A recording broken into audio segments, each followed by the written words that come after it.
Guys, that was a great episode. Man, Wonderful. that was so informative. I was like, I'm writing notes down on the side. Like that was, my mind is blown. It's a lot of fucking frameworks. That's a note heavy episode. I think we were all taking Yeah. notes. Yeah. I feel like we need our own episode to break down the episode. Yeah, like how to implement these teachings. That's actually not a bad idea, Stephen, because I'm very curious what you think, because you literally you became that meme that you described. Yeah. Just taking fire hose. What do you think, Stephen? Like, let's hear it. So for those that don't understand what the hell we're talking about, we just had a guest on, a friend of mine, Dan Martell, and this guy's a legendary entrepreneur. He's had some incredible companies. One of them is clarity.fm. If many people have used that, you go to the site and you basically pay very influential people to get access to them by the minute to do phone calls with them. That was an exit he had. He's now a software SaaS coach to entrepreneurs, and he has a new book coming out, his first book coming out, Buy Back Your Time. And we basically just went into all these crazy frameworks about how he has so much freedom and time in his life, and Stephen is shell-shocked. Yeah. I don't know. I feel like my life is a disaster, to be honest. So first of all, like compared to Dan Martell, like none of us have any sort of like systems in our life. Like this guy has every component of his life broken down into a system. Like I don't think he has to like think about anything. It's just like, no, the system tells you exactly how to respond. And he's benefiting from it. You know, he's training for triathlons, like doing boys trips, hanging out with the kids, hanging out with the family, but also still growing the business. And I think, you know, I had a ton of notes for my business, but I think even if you're even a solo entrepreneur, you know, I think, you know, or even you don't run a business or you are working inside of a company, like a lot of these stuff you can use. And yeah, I got a ton of notes to implement for sure. Yeah. So excited for you guys to hear the episode. It's really, really good, and would love your feedback on it. And toward the end, if you enjoyed it, do support Dan. That would mean a lot. That would show a lot from our audience as well. We really want to support him. He's an awesome dude. So you can pre-order his book and leave a review for it if you've ever watched his content before. I subscribe to his YouTube channel. It's fucking amazing as an entrepreneur, as an executive, the frameworks he has. And he's been putting this content out for free on YouTube, and Instagram is an amazing Instagram as well. And then finally now this book. So definitely support him. All right. So we did this episode, guys. I'm going to come over a little right now. We're going to do our next couple episodes. I'm going to come over with some Dry Farms wine. And I haven't told you guys. Actually, I did send a text on this that I got the partnership set up with Dry Farms wine. Score. So that, yeah. I need wine so badly right now. So I think I got a bottle of South African vino for you, Stephen. No sugar. Thank you. Yeah. You're looking right now. So what this means for everybody listening, so they're officially a partner of ours now. Link to them below, dryfarmswine.com/alfalfa. And when you go through our link, you get you get an extra bottle of wine for a penny. So the reason I really like them, and this was a gift actually from the community, is the way we learned about them.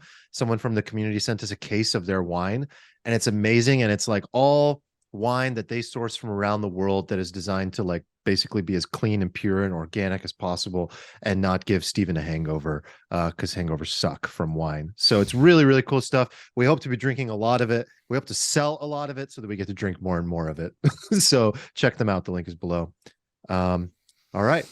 We'll cut to the episode then. Enjoy, guys. Enjoy. Yep. Enjoy it. Peace. Well, Dan, welcome to the Alfalfa podcast.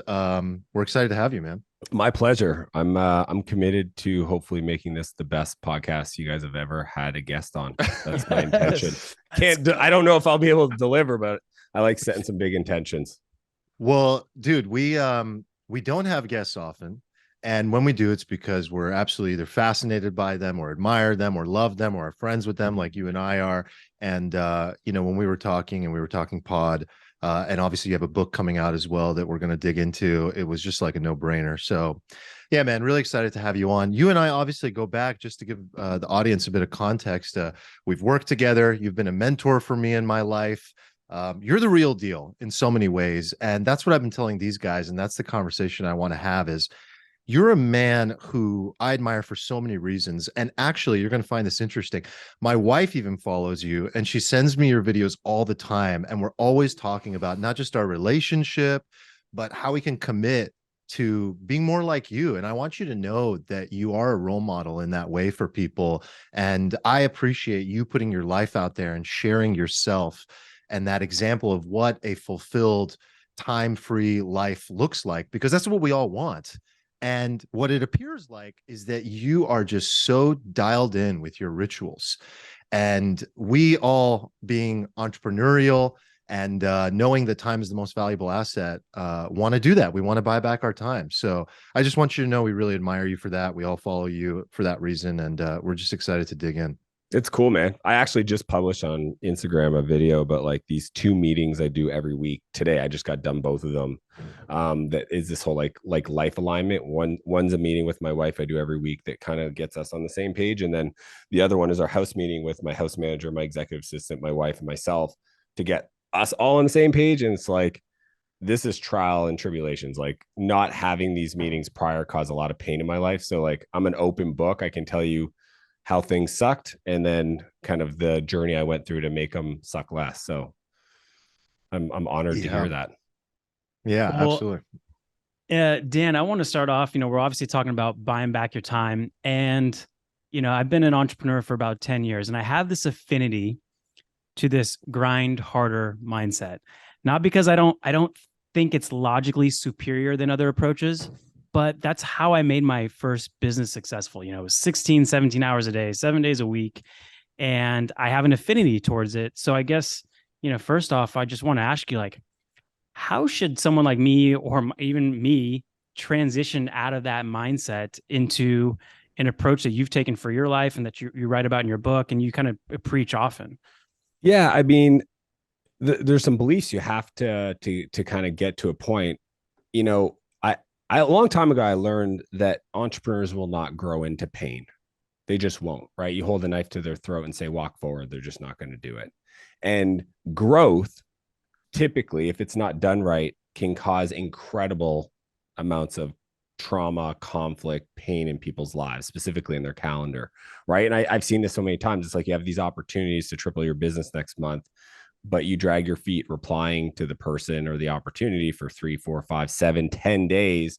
And by the time you reply, the person's like, yeah, no, we already figured this out. Like we don't need you or whatever. And it's because they don't know how to, build a business they don't grow to hate. And that's the movement. Like that's my mission in life, even though I'm known as like the go-to software as a service guy, SaaS, for software CEOs. I am a hardcore passionate entrepreneurs that want for entrepreneurs, and I want to help them, get more time back, but also not 4-hour work week. It's not about sitting on a beach either. It's about like being more intentional and creating more and allowing entrepreneurs to do their best work. And the thing I would say to that question, Nick, is, $1 million companies were not built off $10 tasks. And when you do a time and energy audit, which is something I teach in the book, and you realize that there's this bucket of stuff of things that like suck your energy and that are low cost to have somebody else do for you. Once you know that, and I also teach you your buyback rate, then anytime you say yes to doing that work, you're saying no to doing better work. So it's not my opinion. It's not like a personal preference. It's just like a logical, mathematical calculation. Like you can't grow your business. Like there's only so many hours you can work. And I've hit all those ceilings, right? 100 hours a week, burnout, came home one day. My fiance's in tears, drops the ring on the counter, says, I can't do this anymore. Right. And I made $1 million the year before. And 5 months later at that point, I sell my company. So multi-million-dollars in a bank account, depressed, anxiety, because I didn't have a framework for how to build and create, but do it in a way that, I could show up as a better husband, father, brother, son. Right. And like, I just think like until you understand that all you have is your time and there's value that you create in that hour or whatever time you want to use. And if you're not learning how to make time trades better, you're just always going to be capped out. So it's tough to be having aspirations to build something bigger if you truly don't get better at that skill. Yeah, and you mentioned something about not just building something bigger, but building something that you don't necessarily hate in the end, because if, like you said, if you kind of have those sacrifices in your personal life, and there's the trade-off there of working those kind of hours, and you have those trade-offs in your personal life, it's likely that you're going to end up, not necessarily appreciating, loving, getting energy from growing your business. We'll check it out, Nick. Like, you say yes to that $10 task. You said no to being there for your kid's soccer game. You said yes to that $10 task. You inadvertently said no to date night. So like when people don't get clear that that's, anytime we say yes to something, we're saying no to something else. Like, I just think people just wouldn't want that. Like, the thing I try to help all my coaching clients avoid is climbing the ladder of success. Like, the truth is, anybody listening to this, or friends of ours or anybody on in this session, we're going to be successful. Like, it's just the nature of the law of large numbers, and the small percentage of people that do personal development and care about this kind of content, they will climb the ladder of success. I just don't want them to end up at the top and look around and go, oh crap, like I leaned it against the wrong wall. This is not what I intentionally thought success was going to be. And it's over there. Right. So I'm giving them this framework to hopefully help them understand that it is not a this or that. It's this and that. You can build an empire and be a world-class husband, father, and and an Ironman and a triathlete. Like, it's all possible if you're willing to audit your time and buy it back in a way that lights you up and makes you more money. It's wild because you literally Iron Man, great dad. I've hung out with you and your kids and just watching even the type of father you are, you could just tell you follow so many great principles. But I still struggle with this, Dan. It's funny. I actually reached out to Nick. Nick, you remember this text I sent you last week? And I was trying to catch myself from the reactive nature that we all often have, where we just dive into doing these low dollar value tasks. And I said, Nick, what's your framework? You're very good at this. The question he asked you, he's actually pretty good at it. And I said, do you have a framework for that? And the framework he laid out was very similar to what you just said. But Nick, I would go back to you. Why is it that we still often struggle with doing more of those work tasks instead of those tasks that are outside of work and in our life that maybe don't have a dollar value associated to it, but they have a quality of life, whether it be exercise or spending time with our girlfriends and wives and families, yet we still fall back on, I'll just do more of those high dollar value, high leverage tasks. Well, I didn't, what you said, Dan, resonate with me. I don't necessarily know if I've had that trade-off question in front of my mind all the time, that, handling the stupid invoice that popped up that had some weird edge case, I didn't have in front of me. This is a trade-off between playing golf or working on, a much higher value task with someone else in the company. And I think having that trade-off present, helps you kind of appreciate what you're really sacrificing. And, I guess, like, Dan, what we'd be interested in getting into is like, where do you start? So we're talking about, transitioning into this approach. And I mean, Armand, I think maybe we should dive into, we noticed your assistant, Anne, is spectacular. It just in kind of getting ready for this podcast and prepping. Armand, do you want to go into some of the questions that you and I came up with for Anne and how to like set up an assistant? Well, I've always believed one of the most important roles that you ever hire for is that role. And we all have this dream that we joke about on the pod sometimes, like especially Steven and I really, really want this. We call it like having a Pepper Potts. Do you know what Pepper Potts is, Dan? I don't know. It's like Iron Man's assistant. And she's just who plays her right? in the movie? God, that's Gwyneth a great Paltrow. question. Tall blonde. Oh yeah. Big fan. Yeah. She just reads his mind and knows, it's like a second brain, right? And just knows exactly what he needs at all times and is able to protect his time and help prioritize those most important things. And it's such an important role. And I mean, what I experienced just talking to Anne is that she was proactive in so many ways. And I guess the question is, how do you find this? I mean, there's so many layers to it, right? How do you find this person? How do you properly onboard this person? Because I know you're very big on systems. And of course, massive due credit goes to Anne herself. She's obviously a very talented human being and a worker. But clearly, you have developed some systems around this that I know are really valuable and entrepreneurs really care about. Yeah, and look, if Anne was the one executive assistant that was awesome, but I only ever did it once, I wouldn't tell you guys to listen to the strategy, right? Like, but I've personally have hired dozens for me in different companies, and many of them have gone on to like run departments, right? Like somebody that's an executive assistant. Executive is the key word, right?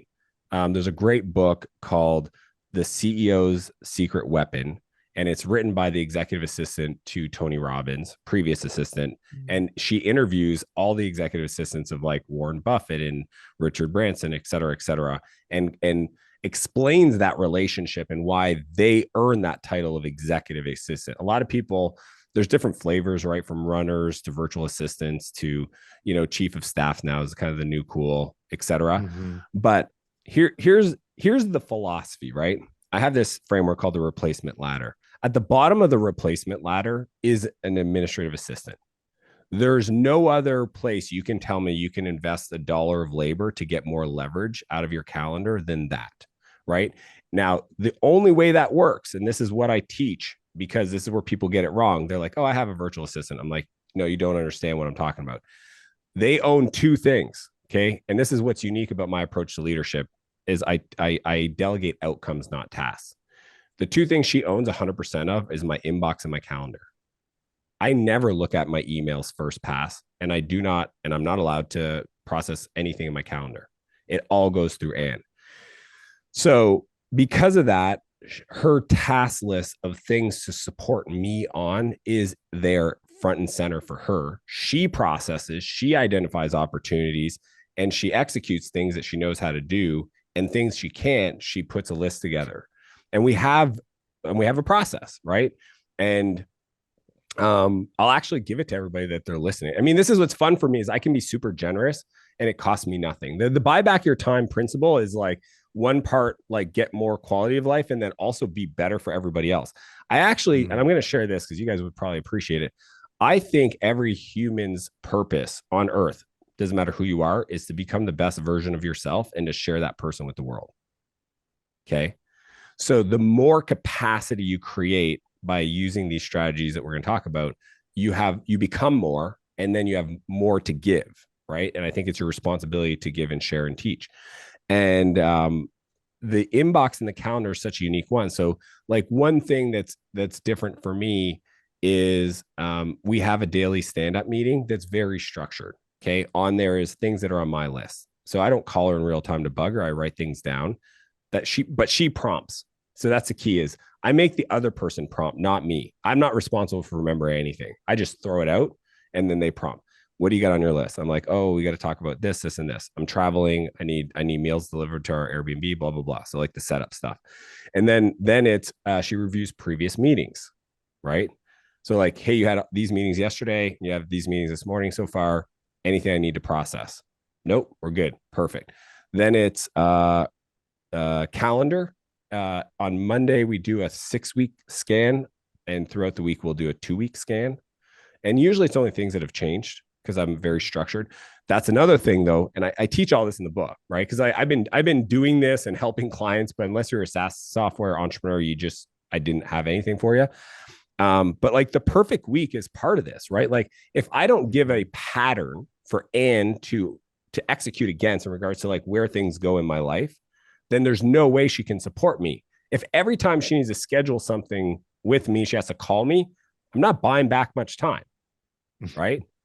But if I give her my perfect week and say, this is my week, which means I have to honor it, right? Like if I say I go to the gym at this time and I hang out with my wife and we have date night and I have my friend's night and this happens and all these things, like those aren't like suggestions, those are commitments. Then she can put in the other stuff with our like internal meetings or external meetings, et cetera.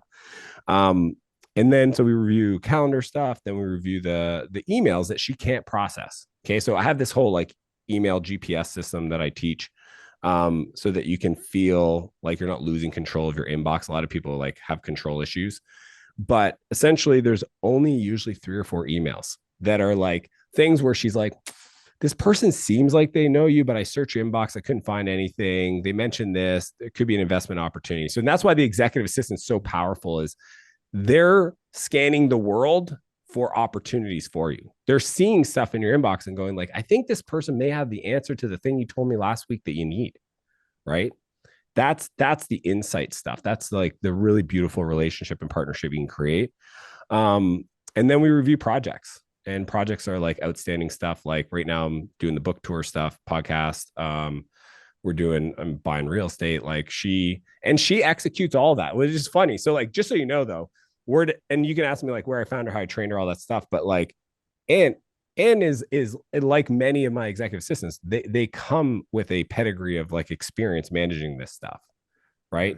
Like people that are responsible, they have a life. Like my whole thing is when people are like, how do you trust these people to do this? It's like, Right.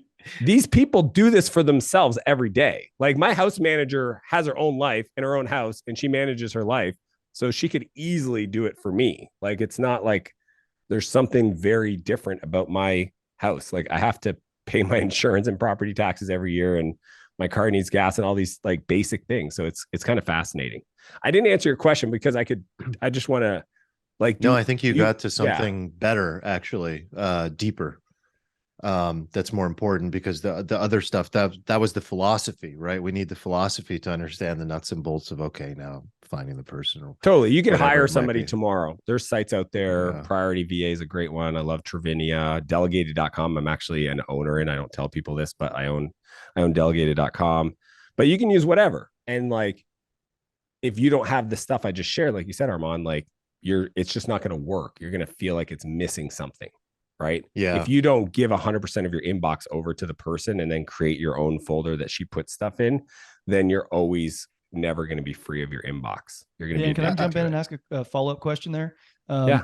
Like in your book, so what you're describing here sounds really awesome, and like having this person sort of take over the tasks of your life, so that you can focus on higher value stuff, right? But I think a lot of people aren't in a place where they can actually just hire somebody for this job. So is there, in your book, does it describe like a scaled down version as well? Like what are like maybe like an 80-20 that you can do yourself, or you can hire somebody to do maybe a portion of it that won't cost as much as an Anne? Yeah, it's just out tasking. So it's like everything, right? Like think of the house manager, like that, like Betty, who runs my house, manages all of it, my whole estates, multiple properties, and cars and everything, right? You don't start there. You start with house cleaning, right? You start with meal prep. You start with lawn maintenance. You start with, a person that can do putting stuff together, fixing stuff in your house. Somebody can purchase, go to do your groceries or whatever. Like you can start, and then eventually, that is the area where you're spending time and you're buying back time, you can consolidate it into a person. And what's cool is like, if you want, that person can also be like, for one of my buddies, Matt, his executive assistant is that person in his house as well. So he has a dual role. And I think that's a beautiful thing, right? Where you have somebody that manages your inbox and calendar and also takes care of some of the house stuff, right? The personal side, since they're already seeing it anyways. But like on the executive assistant side, you just start with your inbox. Like if somebody else just at least triaged, and like my rule is 11 and 4 p.m. has to be processed. So as long as by 11 and 4 p.m. And if you only had like, I can only afford X amount. Well, you hire somebody in the Philippines, you pay them $5 an hour, and they might be a couple $100 a month, and they're only going to triage your email.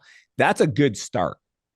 But if you can't afford more, I would quickly audit the business model you're in, because if you can't go work on things that pay you more or do marketing or get customers, then I don't have the skill to actually build a business. I can't afford it, because there's no situation where people in North America can't go do things that pay more than that. And that's that. But that comes down to beliefs around self-worth, beliefs around like confidence, beliefs around discipline, all those things that, that's why in chapter 3 of the book, I created this framework called the 5 time assassins, because most people, the biggest time assassin is themselves. So if I'm not clear and upfront and saying like, hey, do you see yourself in one of these time assassins, or all of them, or some of them in different times of the year? Like, you don't have to spend $1 to start buying back your time. Just stop being these people. And then from that place, you can start to build higher levels of output. So for this executive assistant role, what's a good expectation to be fully transitioned? Because you talked about starting off small and building up. And I've gone through this process before, and maybe something will come up like the first time they book travel, and maybe I provided SOP, but it wasn't complete. It got messed up. And, when it comes to booking travel around the second time, I'm like, well, should I just do it myself? Because, I can just get it done in 15 minutes. And oh yeah, happens to me all the time. Yeah, there's things that come up during email, and you're like, oh God, how am I going to create an SOP for this really complex problem? And maybe I just, got stuck and stopped too early, but maybe I didn't have like a proper expectation for what it takes and how long it takes for someone to kind of ramp up where you feel you're kind of moving in harmony together. So I love that question, Nick, because I think people's approach is the challenge that stops them. So here's what's different about my approach. I have this, and I teach this framework around how to create playbooks, the 4 C's, but the first C is the camcorder method. Everything I do is recorded, and then the other person creates the playbook. So think about this, Nick. You want me to book travel for you. If I'm intelligent, I'm going to ask you questions. And then you say to me at the end, book the travel and please create the playbook for this. The next meeting, you ask to review it, and you see if the person designed it in a way that is going to be somewhat transferable to other situations. I don't create playbooks. I never have. I just record myself doing the work, and then I give it to the people. They watch the videos as training, and then they create the playbooks that I verify. See that subtle difference that all of a sudden doesn't make the playbook heavy? Yeah. Yeah. I spend so much time creating SOPs and playbooks. Go ahead, Nick. Well, yeah, and it goes back to what you're saying about you're not assigning tasks, you're assigning ownership. So Outcomes. outcomes, right? You're assigning an outcome. Like, make sure this travel's done. When I need travel, you're responsible for the outcome of that being booked properly. And when you put that, you give them that sense of ownership of, well, you create the playbook. This is your process.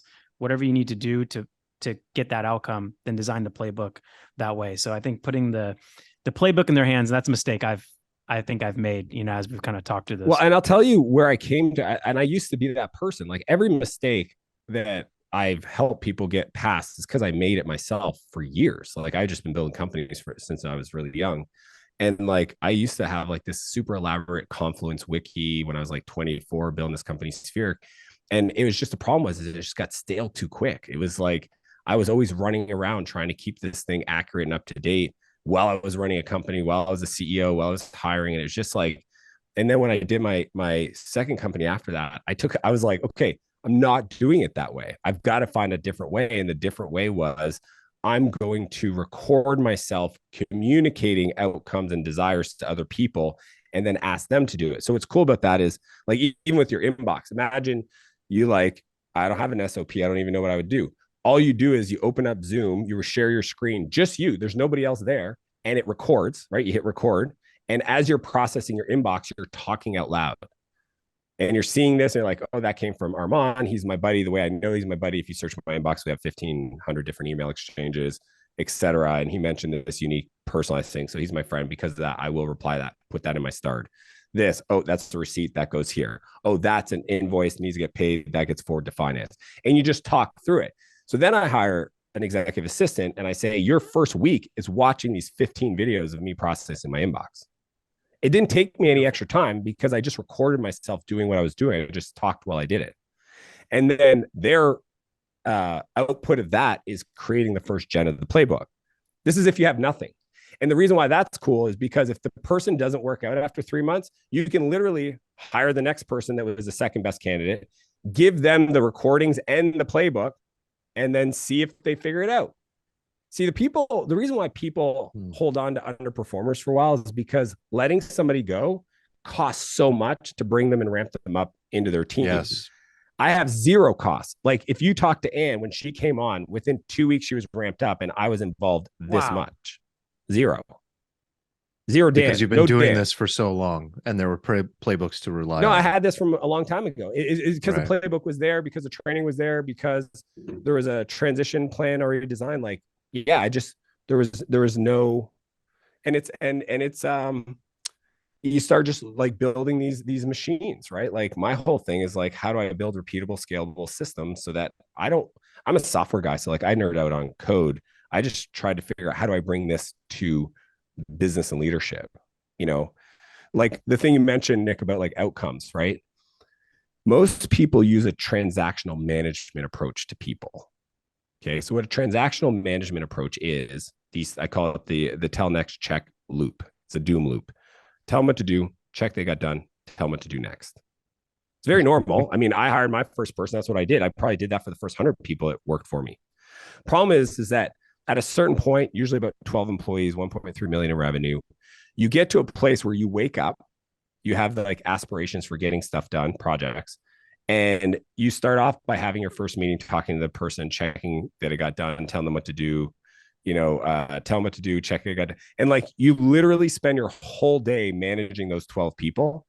And then like by 4 p.m., you're like, crap, I got to like get back to these people in my inbox. I got to get my projects done. And you work till 10, 11 o'clock at night. There's no buying back your time. So it's like, even when you think you bought back your time, you didn't. You just added more overhead to your responsibilities list. With transformational leadership, which I teach, is outcome, measure, and coach. So the way that looks different, and I kind of explained it even with an executive assistant, I'm very clear on what outcomes they own.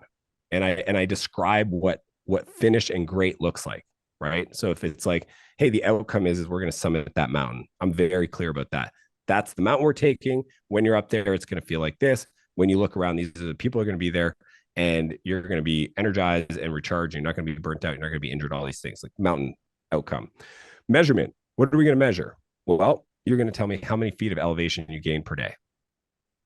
And that's what you're going to report. And every day you're going to text me how many feet. And based on that measurement, they're going to know if they're making progress.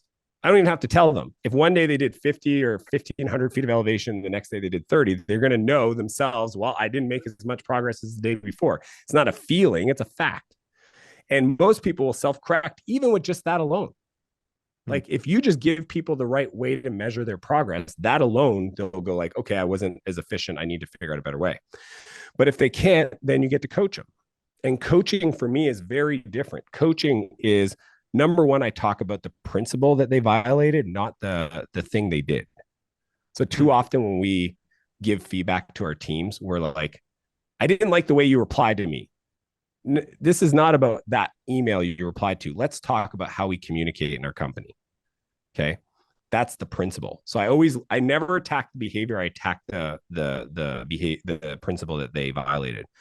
And once I got that, then I say, hey, I'm going to talk to you. It's usually in a one-on-one. Then we talk about the personal story or a story of somebody else in the company in the past that didn't figure this out and where they struggled with it. So all of a sudden you're using your personal story to communicate your challenge with the thing. Your reply was aggressive, whatever. I used to do this. Here's what happened to me. My mentor told me this, or my team member told me this, and I changed my behavior, and here's now my life. And this is how it looks.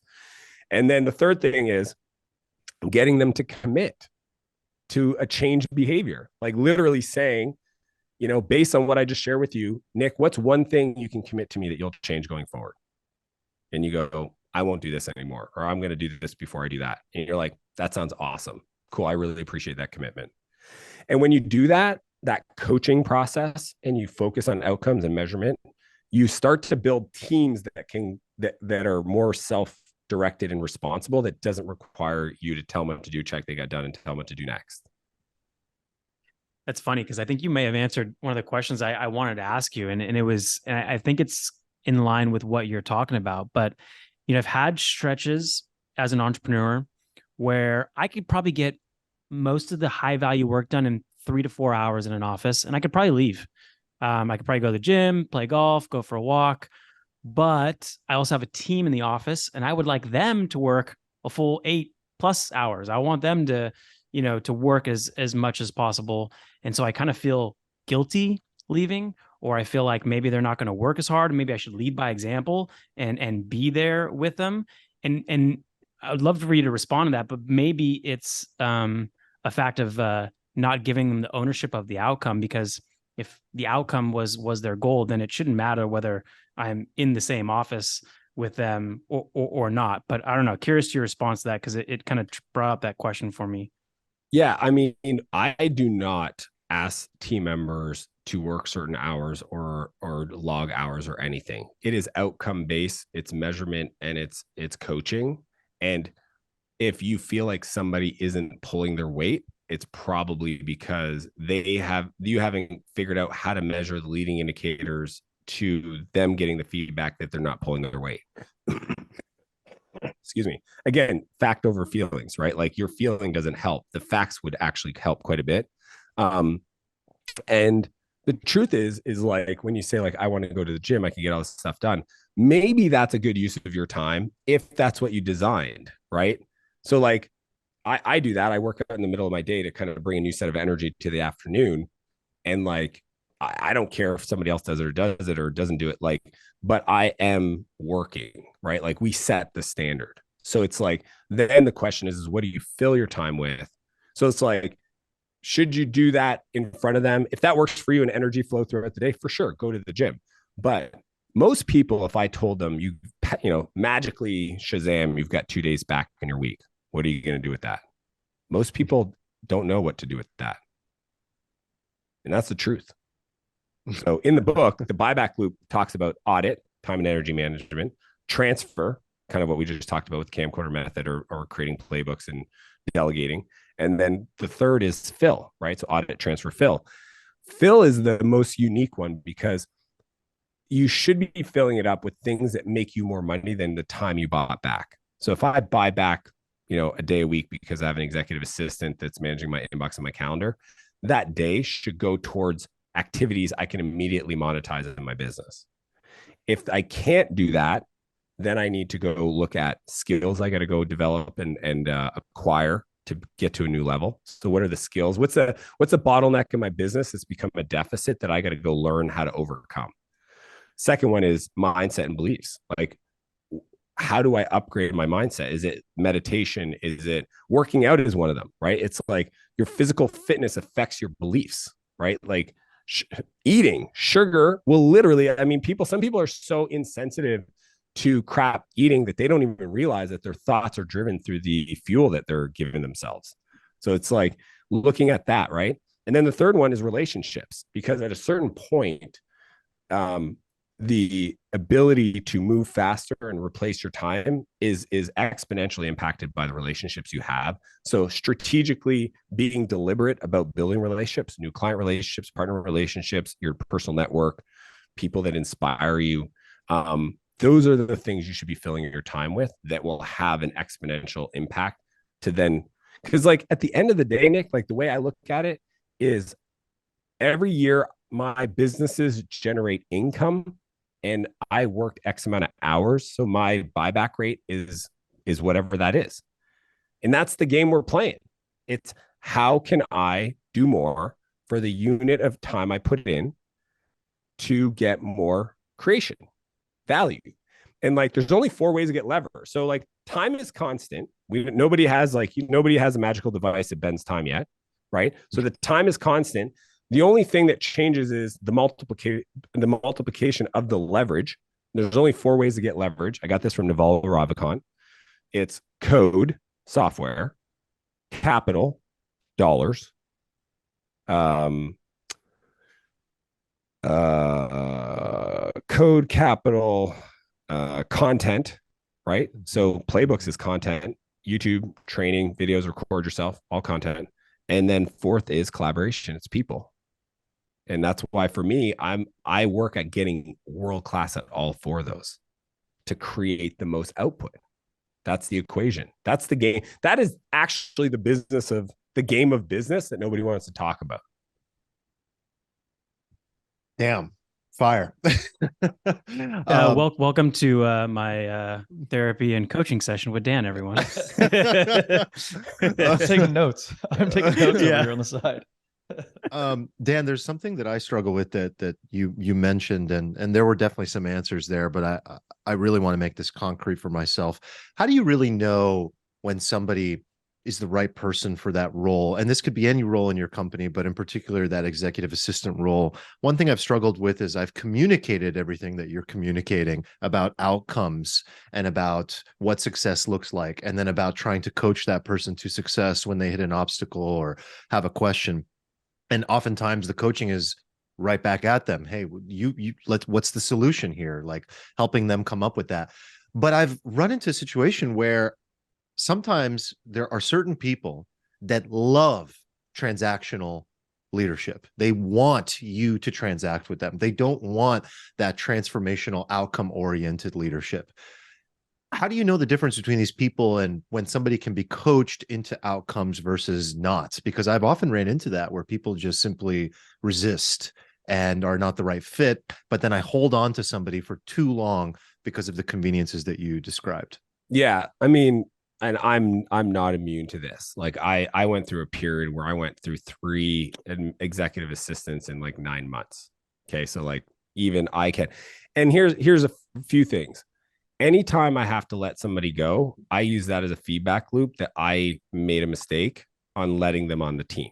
So 100% accountability. If I have to let somebody go, I messed up. I got to go audit upstream where something told me this person was a fit. And even with that, and like trying, because it was so crazy for me. I was like, how is this happening? Like, I'm the guy that teaches this stuff. And then I even got to a point where I was like, maybe I have too much work and that's what's causing the issue. So I hired 2 executive assistants at the exact same time, flew them to Kelowna, personally trained them, and still both of them couldn't figure it out. Right. Mm-hmm. And I think what it is like, we do test projects, we do personality assessments. I mean, that's a no-brainer. If you're hiring an executive assistant, Colby A, hire somebody who's opposite to you. Right. So like if you're a high quick start, hire somebody who's got a high follow through. Like you do not want somebody who's just like you. You want the opposite. And then in regards to like people like I've seen this where like people will just mess up. And when you walk them through it and say like, can you walk me through your logic? Because like if you follow the process, the thing you did clearly violated this. And then they'll say, yeah, I know. I'm so sorry. I made a mistake. When I hear that, it's like, I appreciate that this was a mistake, but there's certain things that are non-negotiable. And this is one of them. Processing my inboxes, replying to people in a timely fashion based on the SOPs, et cetera. If you're over capacity and you don't raise your hand and say, hey, I'm over capacity, that's on you. It's not on me. I cannot read minds. So, the first time is more of like, hey, I got to remind them what the rules of engagements are. The second time is, hey, this is not acceptable. And I'm going to help you. And I'm compassionate. I want to have empathy. The third time is this is not working. You gotta get off the team. So I just won't accept somebody that can't execute at a level that I know somebody in the world can, and they're on my team because they're taking a spot for the right person. Especially when it comes to my direct reports, I only have 7 direct reports. Yes. Maximum always. That's my rule. 7 people that I'm accountable for, one-on-ones, performance reviews, et cetera. And these are usually executives that run companies for me or like like COO and CRO stuff. And then my executive assistant. So like that group of people, I'm going to demand high compliance. I'm cool with people not having the experience. And my favorite thing to do is hire what I call HIPPLs, high entry potential, high potential entry level. And those are people like you see them in Silicon Valley running around like these 22-year-olds that are just like super. Yeah. I mean, it's really all of us when we were young, right? Right. Like, right. Let's be honest. All of us when we were young, high potential entry level. And you just give them stuff and they figure it out. So I don't expect people to always have the answers. But when I see people blatantly make mistakes because they didn't follow something that we already discussed, that we set as an agreement, sometimes I think we're not good at setting agreements, but I'm just very candid in my feedback. And I think sometimes the challenge is, I remember I was talking to my buddy. He's like the most hippy dippy CEO, incredibly successful, like sold his company for 400 million. Beautiful person. But his style and my style are complete. I go, how do you, we were hiking one day, and I said, how do you give feedback to somebody on your team that isn't performing? He goes, I say stuff like, it's really not cool that you didn't do this. And it'd be really great if you could. And I was just like, wow. Like, so that doesn't communicate anything. No, he was, and he goes, but then I asked my COO to do it, and usually it gets resolved. I was like, okay, that person has the ability to be direct. But yeah, I just try to be as clear as I can about like, here's what's acceptable. Here's what's not. I get that you made a mistake. We all do. I always say new mistakes only, like one time, cool. Second time, pattern. Third time, it's kind of who you are. Mm. When people show you who you are, believe them. That comes from Maya Angelou. That is like my favorite quote. Oh, wow. When people show you who they are, believe them. One of the problems, speaking for myself, I see potential in people, and that can work against me oftentimes. And that goes against that principle of Maya Angelou's, because sometimes people show you something and you dismiss it because you see something deeper, and there's a compassionate part of you that wants the best of them to come out. But it fucking sucks when it happens over and over again, and then you're the one suffering as a result. And those people, because I have them come in my life and I love them, I just put tests in front of them to try to step up, and usually they just don't pass, right? But it doesn't impact my business. These are external tests first, right? I see the potential. Right. I'm like, hey, you should do this. Let me know if you do it. And then you don't hear from them or whatever. Right. So, and Stephen, I know you had some thoughts as well. Feel free to hop in, but I know one of the things that we're all curious about, Dan, is you allocate so much time to your life outside of work. Do you have any idea? Like, I'm sure you have a great idea because you design a perfect week. How much time goes toward those things, and how much focused, dedicated time do you commit to the work, to operating and doing what you need to do? This is actually how I manage my year.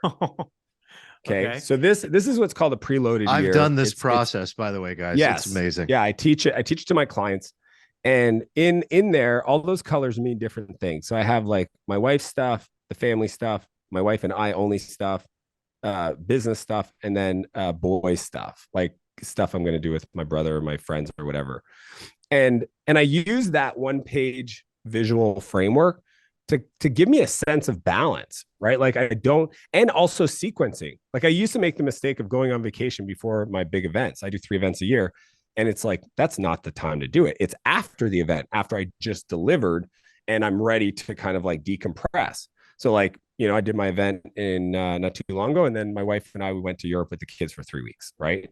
So it's like if you design stuff and you can, and like look at it through that lens, I even been like, now in my life, I'm like working into like 2023, 2024, but like, this is my 2023 that I got to figure out. I got to fill. I already actually have everything. I got to load it into this for next year. I have this like doc that has everything I've committed to by date. And that's something my assistant manages. Right. So like every month's in there. And as I commit to like travel stuff, she puts it in there. I put it in the visual format so I can look at it and kind of think about transitions and like, okay, if I'm already in this city, maybe I go here to solve that thing I need to do.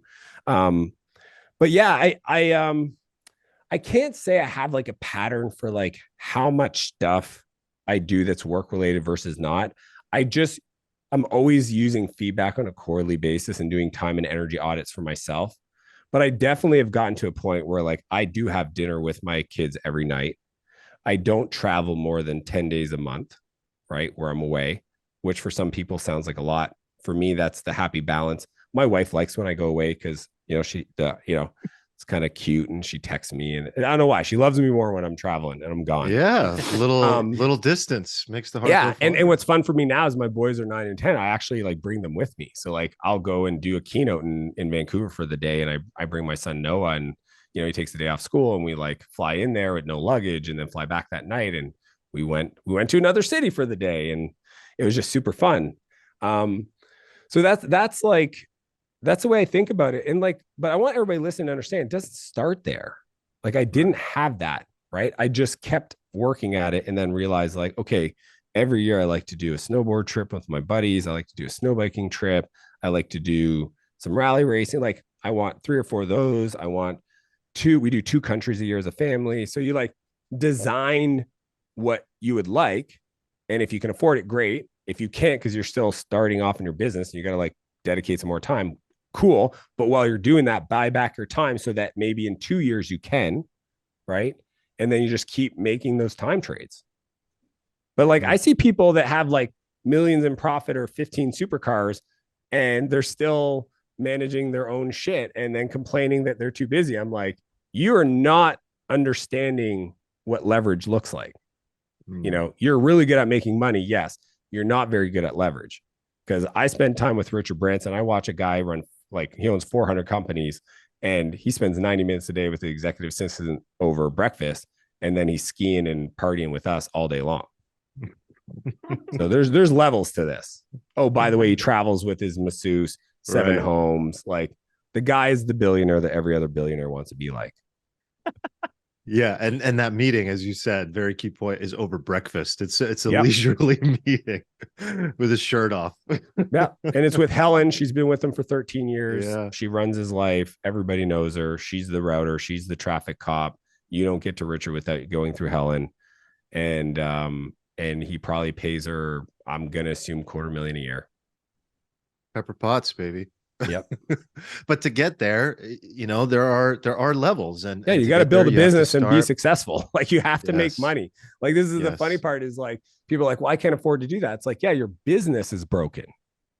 But you don't even have time to go know that because you're so busy just doing it. Right. So that leads to an important question, and kind of a way to start to bring this home. Your book is about time, not so much about, well, maybe you could argue it is about fixing a broken business, but there's so much that you know and have taught on YouTube, through SaaS Academy, through everything that you've done around the business side of things. But you've decided to write this book, and I was really excited to see that this was the topic of the book, buying back your time. Why did you go this direction of all the directions you could have gone? You know, the truth is like, I knew, you know, as anybody reads books, like I read my first business book when I was 23, and I've now read over 1,700 books or something like that. I always had an aspiration to write a book, but I didn't want to write a book until something was pulling on my heart. Like, that's just how I am. That's how I invest. That's how I build companies. Like, if it's not like this deep want to create, I can't do it, because that's the magic that I think has been true in my life when I've won, and not there when I've lost. So what happened was like, my buddy Ron called me one day, and he's an author, 2-time bestseller. And he goes, hey man, do you have a book? And I go, no. He goes, it's crazy. He goes, I watch your YouTube. You're the only guy I watch. You actually are like incredibly, you know, your frameworks, and like, I cannot believe you don't have a book. And I'm like, I don't have time to write a book, and I'm quite busy, and I'm really happy with my business. So like, I don't need a book, but I'd like a book. And he's like, you need a book. And I go, well, why don't you become the book CEO and we'll write a book? And he's like, what? And I was like, you are the person. I literally did the buyback principle with Ron. You own the book. I'll show up as the talent. We'll have to negotiate on what time you need for that to happen, and become my partner. And that's how it came to be. So Ron and I sat down and went through the ideas that were on my heart that I would want to write a book on. And this was one of them, because like, it's the core of everything I coach, because if you don't free up your time, you won't have time to execute the advanced growth playbooks that I teach, right? Like, it's very simple. It's like, I gotta get the perfect week in there. I gotta get the time assassins out of your life. I gotta show you how to do better time trades with your labor dollars. And then we can put in the strategies to actually have an incredible impact on your business. But yeah, so like, but here's what's unique. Most people like hire these like book companies to just like ghostwrite. I didn't do that. I see, like, and like, you look at Gary Vee, man, like, people don't realize this guy spends, I would guess, 2 to 3 million a year on his own personal team called Team Gary. okay, to buy back his time. He's involved in the creative. It's him. Other people do all of the work. I call it the 10-80-10 rule, and I talk about it in the book. The last 10%, he has a text message thread. A lot of his videographers have talked about this. They post clips all the time. Gary, I got this one. Gary, I got this one. He downloads it and he posts. He writes his own captions. Right. Okay. So even a guy who's running an incredible empire has still figured out, how do I increase my cycle time? He has like his main executive assistant, and then he has a bunch of other people. When he's at an event, he has somebody that's just coordinating with the people that he said, if I'm ever around, I'd love to see them. And they're going into the crowd, grabbing people, bringing them to the green room for 10 minutes and back. And like, he's figured out how to do what he does better than anybody else in the world, and have a team around it, and is willing to put his dollar where his mouth is to make this happen. So like, for me, that's like the big idea, right? That's like, I wanted to write a book that helped people literally, the more they grew their business, the more the quality of their life went up. And it's absolutely possible. All my coaching clients get there. It's so funny because some of them fight it. They're like, I don't get the executives. My brother was one of them. He built a multiple 8-figure real estate portfolio, didn't have an executive assistant, and then finally like got to the pain line and was like, okay, how do I do it, Dan? And I said, well, just hire one and I'll give you my playbooks, blah, blah, blah. Hired one. A few months later, I was at his house for barbecue, and I was like, dude, how's it going? Like, how's the new assistant? He's like, I don't really understand what the big deal is. And I was like, I know what the problem is. He's like, what? I go, they're not managing 100% of your inbox, and they're not managing 100% of your calendar. He's like, why does that matter? Here's the deal. Your email is a public to-do list for every other person in the world's goals and desires on your time. Ugh. That's just a fact. So true.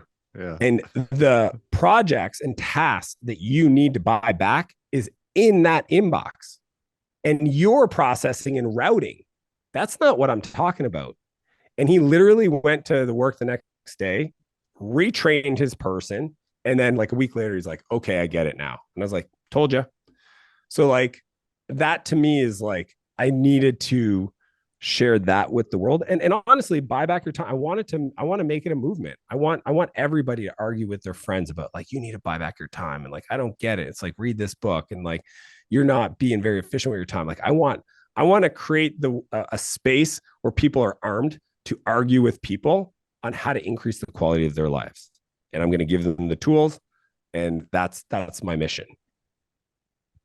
Wow. Amazing. And we have no doubt it's going to be successful. We're going to help you make it successful. And yeah, our audience would love to learn more. Where can they go? And any final words, Dan? Yeah, go buy a copy if you're interested. I mean, I would love that. Buybackyourtime.com is the best place. The reason why is I'll redirect you to the retailer of choice that you like to use, but then you can come back and I'm actually going to give you like the preloaded year template and all the other stuff that have only ever been available for private clients. They're part of the resources that I'm giving for people that invest in the book. And then if I've ever done anything for anybody that's listening to this and you like been following me on social media or YouTube, please leave a review of the book. That as an author, it's the highest compliment. It's the thing that's going to be the force multiplier to make this thing into a movement. And it would mean the world to me. And I'm paying attention and to be specific, to everybody. Leave a review on Amazon, correct? Yes, Amazon. Sorry. Yes, let's add that word. Yes. Yeah. Yes. I think that's critical. Yeah, we will do the same. Absolutely. Dan, thank you so much. Absolute pleasure. Yeah, that was very valuable. Thank you. Yeah, really appreciate your time. And yeah, we'll make sure all the links are included below. If you're listening, watching on YouTube, check out the resources below in the description, and we'll follow up with more. Thanks, everybody.